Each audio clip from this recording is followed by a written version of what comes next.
Kasus positif COVID-19 di Indonesia semakin meningkat, terutama di Jawa Tengah dan DKI Jakarta.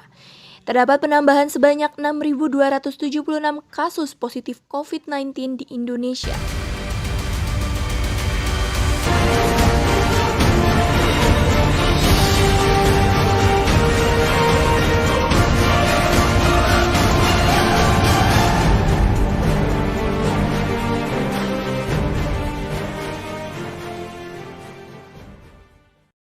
Selamat datang di acara Indonesia Bicara. Bersama saya Nabila Cantika, inilah Indonesia Bicara. Mari bicara terbuka mengenai situasi di sekitar kita. Virus corona masih ada, bahkan berlipat ganda. Virus corona ini tidak pilih sasaran, siapa saja bisa terpapar dan menjadi korban. Berbulan-bulan sudah kita bertempur dan berjibaku, namun mengapa masih ada yang berkubu-kubu? Inilah Indonesia Bicara mengenai tanggapan dan penanganan virus COVID-19.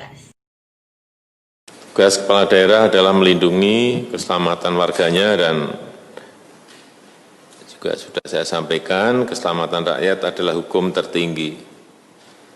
Dengan memegang angka-angka kasus aktif, angka kesembuhan, angka kematian, dan indikator-indikator ekonomi yang ada. Saya ingin ingatkan bahwa ada 2 provinsi yang menurut saya perlu perhatian khusus karena peningkatan dalam minggu ini, dalam 2-3 hari ini peningkatannya sangat drastis sekali, yaitu Jawa Tengah dan DKI Jakarta. Selamat pagi, itu tadi tayangan mengenai pernyataan Presiden Jokowi pada rapat kabinet yang diselenggarakan 30 November lalu. Bersama saya Nabila Cantika, di sini sudah ada 2 narasumber saya. Yang pertama ada Mbak Anur Tirimilda selaku Ketua Satgas COVID-19 Ikatan Dokter Indonesia. Yang kedua ada Ibu Asri Anissa selaku Menteri Kesehatan.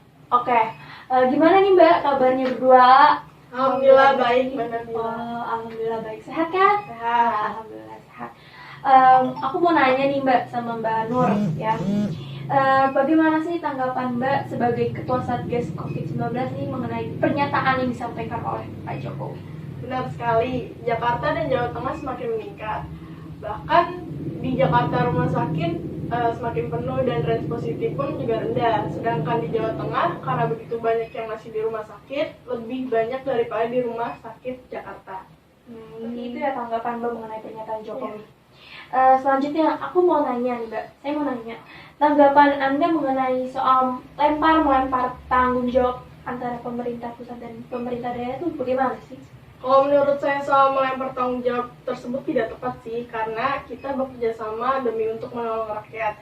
Dan kali ini lebih berat terkait perilaku masyarakat yang masih belum begitu bagus sih, karena kita harus memiliki public opinion maker seperti tokoh agama dan masyarakat untuk bekerja sama dan bukan saling menyalahkan. Oh baik, ya, baik. Makasih Mbak Nur atas jawabannya. Aku mau lari ke pertanyaan sama Mbak Nisa dulu ya. Mbak Nisa, aku mau nanya, apakah misalnya tadi penilaian Anda atas berbagai hal yang dilakukan pemerintah saat ini, atas koordinasi yang belum rapi antara pusat dan daerah, ada kesan saling melempar tanggung jawab? Apakah itu hal yang valid atau bagaimana menurut Anda? Menurut saya itu valid dan itu benar. Tetapi kita tidak boleh mengatakan bahwa itu tidak ada. Saya ingin menyampaikan bahwa pemerintah daerah tidak koordinatif. Contohnya seperti gugus COVID-19 mengatasi penyebaran virus yang tidak baik. Dan saya ingin menggarisbawahi bahwa pemerintah merubah-rubah kebijakan dan WHO pun ikut berubah. Contohnya seperti WHO mengatakan bahwa hanya masyarakat sakit saja menggunakan masker dan yang tidak sakit tidak perlu memakai masker. Tetapi sebulan kemudian WHO mengatakan bahwa semua masyarakat wajib memakai masker. Dan sebenarnya kita tidak boleh saling menyalahkan antara pemerintah ataupun WHO. Ya, baik, terima kasih Mbak Sri. Aku mau nanya lanjut ke Bu Anur ya. Apakah ada tanggapan dari Bu Anur mengenai kebijakan yang berlaku sebagai Ketua Satgas COVID-19? Tanggapan saya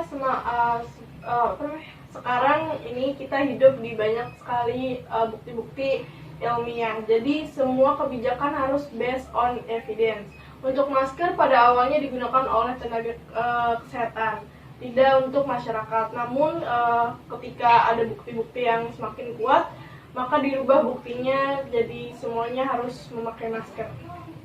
Oke, baik, selanjutnya saya ingin bertanya kepada Ibu Asri. Bagaimana tanggapan Bu Asri mengenai perkembangan kasus positif COVID-19 di Indonesia saat ini? Pada minggu ini, Jawa Barat menjadi provinsi tertinggi, yaitu 1.434 kasus, yang disusul oleh DKI Jakarta 1.221 kasus, dan Jawa Timur 755 kasus baru. Oke, pertanyaan terakhir nih buat Bu Asri.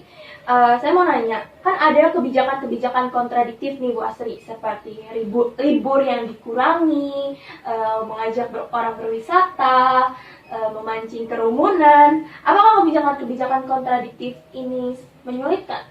Ya, pasti sangat menyulitkan. Seperti yang saya katakan tadi, bahwa pemerintah harus tegas. Satu dengan yang lainnya tidak boleh bertentangan dan saling kontraproduktif. Untuk anak sekolah saya tidak setuju. Di awal Januari langsung bertatap muka. Tidak perlu terburu-buru. Bahwa lewat virtual pun itu tidak masalah, lewat Zoom pun tidak masalah. Dan untuk imun anak yang dibilang baik, tetapi ketika pulang ke rumah, apakah kita tahu apa yang akan tertular oleh untuk seluruh anggota?